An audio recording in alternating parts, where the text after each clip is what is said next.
Time-saving training tactics for triathletes, part 1. Hi, this is David Glover with ENDURANCEWORKS. One of the greatest challenges for triathletes is fitting it all in. And not surprisingly, you're training for 3 different sports, swim, bike, run, plus you got to worry about other things like strength training, nutrition, getting your gear ready, all on top of everything else you've got going on in your life. So I want to explore some tactics you can use to make the most effective use of your training time, as well as allow you to do the other things that are important to you. In this first video, we're going to look at things you can do for your seasons. So over the years, I've noticed a number of common mistakes that triathletes make in terms of wasting time, and here they are. First is overcommitting, so taking on too much for what you can reasonably do. The second is having unclear goals or objectives. So basically, throwing a bunch of races on the schedule and just doing them without any focus or purpose. 3, not having a plan. So a plan gives you that path to get to your goals and objectives. 4, low quality training. So doing workouts just to do workouts, or in another example might be doing a workout because a friend's doing a workout.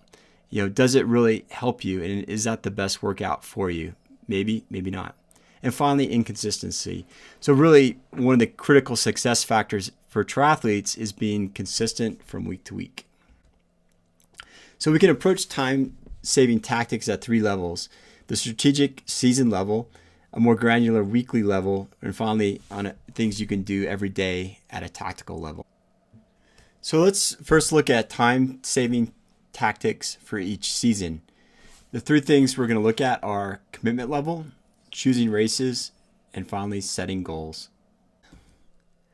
So when setting objectives for your season, consider your commitment level. And I like this little chart. It's sort of it's a nice chart that demonstrates the commitment continuum. So you can have a low level of commitment. When it's setting objectives for your season, consider your commitment level. So the commitment continuum is basically a chart that shows that your level of commitment can vary from a low level, where you're using words like wish and hope, to a high level, where you're using words like want and commit. And the bottom line is, especially with a triathlon, it takes a lot of time, so it takes a lot of commitment. And as you start doing more races, a longer season, going after higher performance and acquiring new skills, all these things take more commitment and more time. So the key here is commit to what you can reasonably do. Some questions to ask yourself to figure that out. So what other roles do you play in your life? For example, you might be a spouse, employee, or an owner, triathlete, pet owner, friend, parent, sibling. So these are all things that you do and are responsible for in your life that will take your time. What are your priorities? Write them down. And most of the time, and I've only seen this once, triathlon will not be your top priority. In the one case I did see it, it was a young athlete who was trying to make a career out of it. But for most of us, it's not going to be number one. It's probably going to be further down the list. Who's going to be impacted by what you commit to? So, for example, if you commit to doing a few sprint triathlons, it's a lot less time involved than committing to do a longer race like a half or full Ironman. So it's important to recognize who's going to be impacted by your training. And finally, who's your support base? Who can you go to when the times get tough, you feel stressed, or just need a word of encouragement? So the next thing to think about is, what races are you going to do? And if I start on the left-hand side of this chart, this graph, I basically have all the races out there. And I want to get to the right side, which is a few choice races. And the number of factors you can look at when choosing races, and I think it's important to consider all these. So the venue, where is the race going to be? The social aspect, do you have people that you know that are racing and training for the event that you can train with? What are the training requirements? If you're new to triathlon, then I recommend you start with a shorter race. If you're more experienced, then you can go after the longer ones. What's the climate like? So for example, if you live on the East Coast at sea level in a humid environment, it may be a huge challenge to come and race in Ironman Boulder, which is dry and at altitude. Next, what are your goals? Do the races line up to what you want, your goals are for the season? What are your strengths? So if your strength is not climbing hills, or maybe, for example, you're afraid of descending on the bike, then you probably want to stay away from hilly courses. Reputation of the race. What do the athletes say about it? Cost. And cost is not just the cost of the race itself, but travel costs. And also there's time costs with additional training. Do you need a gym membership? Do you need a pool membership, coaching, all those things? Time of year. A good example of this is if you wanted to do Ironman New Zealand, for example, which is in March, and you live in North America, then you're going to be training through the winter months, doing your long rides and long runs for that Ironman. So if which may be great if you live in Florida or California, but if you live in Montana, for example, it's going to be really tough to train outside over the winter. And finally, the course. And again, that ties back to does it play to your strengths, and are there things about it that you may want to avoid or really like? The next tactic is setting goals. So why set them? Because they provide focus and they work. And research has shown, in looking at over 100 studies, that goal setting is one of the most repeatable findings in the scientific literature in terms of helping people achieve success. And it's a great quote by Lawrence Peter: if you don't know where you're going, you will probably end up somewhere else. So 3 types of goals to consider. The first kind is what most people think of as goals. So think of this as the Olympic gold medal. That's an outcome goal. So outcome goal might be a time goal, finishing a marathon in 3.5 hours. It might be a place goal, so top 5 in my age group. So something measurable by the outside world.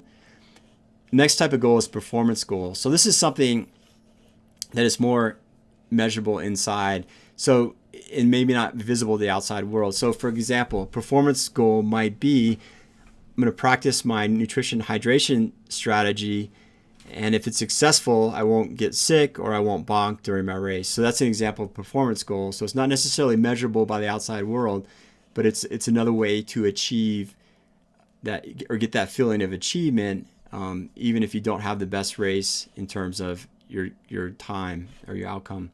And finally, process goals. And goals are basically short-term goals, or the stepping stones to achieving your bigger long-term goals. And you can use them as milestones, and you want to look at short blocks of time, typically 1 to 2 weeks. And the nice thing about these is as you achieve each of these milestones, you're going to get that feeling of achievement. Otherwise, if you just have your goal way out at the end of the season, you're not going to get that feeling of achievement until you get to that period in time. So here's an example tying together short-term, long-term goals. So if I start down here in the lower left, this example athlete, he's an Ironman athlete. He's a 13:25 Ironman personal best. But when he did his last Ironman, he had some stomach distress on the run. So that's where he is today. So he's going to go out and define his long-term goals. And we're going to say 6 months. So he's got his Ironman 6 months from now. So his goal here, he's got an outcome goal, which is a time goal, so sub 12-hour Ironman, and also a performance goal. In this case, he wants to successfully execute a nutrition strategy so he doesn't get that stomach distress again. And I just put in 2 short-term goals, but in reality, there may be more like 20 in order to get to that 6 months, 10 to 20. So example, a short-term goal might be first, develop a nutrition plan. Second might be hire a coach. And third, to improve speed, introduce interval training. So that may be the first set of goals. Next set of goals might be, in order to achieve that 12-hour Ironman, it's reasonable that he thinks he needs to do a sub 6-hour half Ironman. So that makes sense. And then also practice nutrition strategy at the 70.3 to see if it's working. And if it didn't work, then he probably add another goal to tweak it before the big race. So here's an example tying together the short-term process goals, so kind of going from point A to point B, that ultimately lead to the long-term goals. Tips for setting goals. First, you want to use a SMART acronym. So one, keep it simple. Write down your goal in as few words as possible. Measurable. So each goal you want to be able to, at the end of the day, measure whether you did it or didn't. And it may be a yes or no, or it might be a time goal, etc. Achievable. So you want goals that challenge you, but not so far out of reach that you never can achieve them. Relevant. Is your goal relevant to the big picture of what you're trying to accomplish? And finally, time bound. So put a deadline on your goal. Otherwise, it's just a dream. Other things. Focus on the positive, what you want to achieve. For example, I want to achieve a successful nutrition strategy versus avoiding stomach distress. So focus on the positive side of that. Base your goals on past results and desired outcomes. So if, in the previous example, the athlete had done a 13.5-hour Ironman, so it's probably not realistic for them to do their next Ironman in under 9 hours, but under 12, it's probably achievable given that they realize a lot of the time loss came from issues with nutrition on the run. And finally, set goals for practice and competition. So get in the habit of, before each workout, have a goal for that workout. And the goal may be just to finish it. A key point here, write down your goals and post them visibly. What I like to do is I print out my goals for the season and I post them next to my computer. So every time I turn on my computer, they're there and I look at them.